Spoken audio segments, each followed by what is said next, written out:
Mambo ni aje mtazamaji wa Big Talent TZ, karibu tena kwenye channel yako hii kuendelea kupata dondoo za teknolojia, masuala ya applications, YouTube pamoja na masuala ya kuedit, kufahamu pia maelekezo ya mitandao ya kijamii ikiwemo WhatsApp, Facebook, Instagram, TikTok na mitandao mingine mingi ambayo tunaitumia kila siku, pamoja na kufahamu pia maelekezo ya PC. Leo mtazamaji, katika mitandao ya kijamii nataka nikuelekeze kupitia WhatsApp. Hivi unafahamu kwamba WhatsApp kuna features mpya ambazo zimeintroduciwa katika mtandao huo, ikiwemo pia na mabadiliko ya muonekano pamoja na kuangalia watu ambao wameview status yako kwa mtindo tofauti. Kufahamu pia njia mpya ambayo unaweza ukatumia kujiunga katika WhatsApp tofauti na kutumia namba ya simu.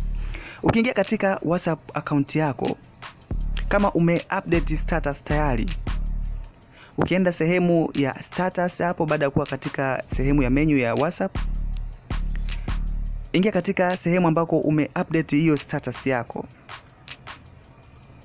Utaweza kuona status yako na unaweza kuona muonekano mwingine kabisa tofauti na muonekano ambao tulikuwa tumeuzoea, ambao tulikuwa tukiingia sehemu ambako umeupdate status ulikuwa unaonekana. Sasa hivi uko tofauti, ukiweza kuonesha mtu ambaye ameview status yako au watu ambao wameview status yako, na upande wa pili unaweza pia ukalinki hiyo status na mitandao yako ya kijamii.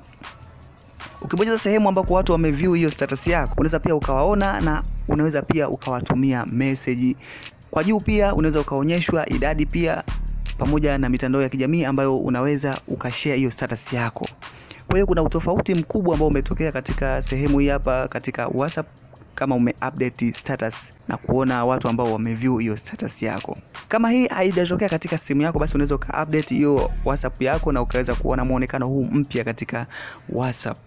Kingine ambacho ningetaka nikuelekeze ambacho kimefanywa mabadiliko au kitafanywa mabadiliko hivi karibuni katika info ambazo zimetoka, ni kwamba WhatsApp unaweza ukatumia username badala ya kutumia namba ya simu katika kujiunga au kushare hiyo namba ya simu ili mtu mwingine aweze kujoin katika hiyo account yako ya WhatsApp. Kwa hiyo unaweza ukajiunga kupitia username tu na sio namba ya simu. Kwa hiyo ni njia ambayo itawezesha namba yako ya simu kutokuonekana au kutokusambaa na watu wengi wakawa nayo. Basi unaweza kutumia username tu katika kujiunga au kushare hiyo namba. Na jinsi gani unaweza ukaiona hiyo username au sehemu gani ambao watakuwa wanaweka hiyo username yako? Ukiingia katika WhatsApp, katika sehemu ya homepage ya hiyo WhatsApp, ukibonyeza sehemu ya vishale vitatu hapa juu, sehemu ya kwenda katika option, kisha ukaja sehemu ya setting, ukaenda sehemu ambako unaweza ukaingia katika profile au ukabonyeza jina lako hapo.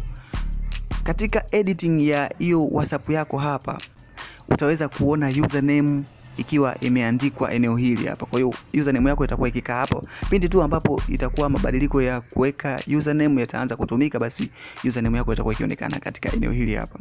Yes, nadhani utakuwa umefahamu mtazamaji hizo infos ambazo nimekupa kwa siku ya leo kuhusiana na mtandao wa WhatsApp na features mpya. Naitwa Salumu, unaweza kaniita Salu the Genius, unaweza kaniita Salu eti kipenda. Endelea kufuatilia Big Talent kujifunza vitu vingi, usiache kusubscribe kama ni mtembeleaji mpya kwenye channel hii. Tukutane tena hapo baadaye. Nikuage tu kwa sasa, endelea kuenjoy.